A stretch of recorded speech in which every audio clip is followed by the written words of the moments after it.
മന്ത്രോച്ചാരണം അവസാന ഘട്ടത്തിലെത്തി. ആ കുടുംബത്തിനോടുള്ള പക കാരണം ഒരുവിധം കുടുംബത്തിലെ എല്ലാവരെയും ആ ദുരാത്മാവ് കൊന്നൊടുക്കിയിരുന്നു.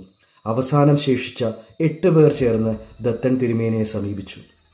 അന്ന് രാത്രി ചന്ദ്രഗ്രഹണം തീരുന്നതിന് മുമ്പ് ആത്മാവിനെ ആവാഹിക്കുവാനായി ഇരുമ്പാണി ഏകദേശം 500 മീറ്റർ അകലെയുള്ള അവരുടെ കുടുംബക്കാവലെ മരത്തിൽ സ്ഥാപിക്കണമായിരുന്നു. എന്നാൽ ഇരുമ്പാണിയുമായി അങ്ങോട്ടേക്ക് പോകുമ്പോൾ ഒരു വാക്ക് പോലും ഉരിയാടുവാൻ പാടില്ലായിരുന്നു ആ ക്രിയ പൂർത്തിയാകുവാൻ.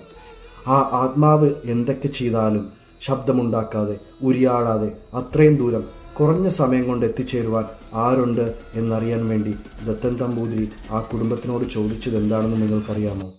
എന്താ?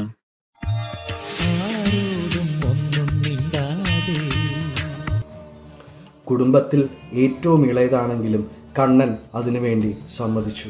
തൻ്റെ കുടുംബത്തിന് വേണ്ടിയിട്ട് അവൻ്റെ ജീവൻ ത്യജിക്കുവാൻ പോലും അവൻ തയ്യാറായിരുന്നു.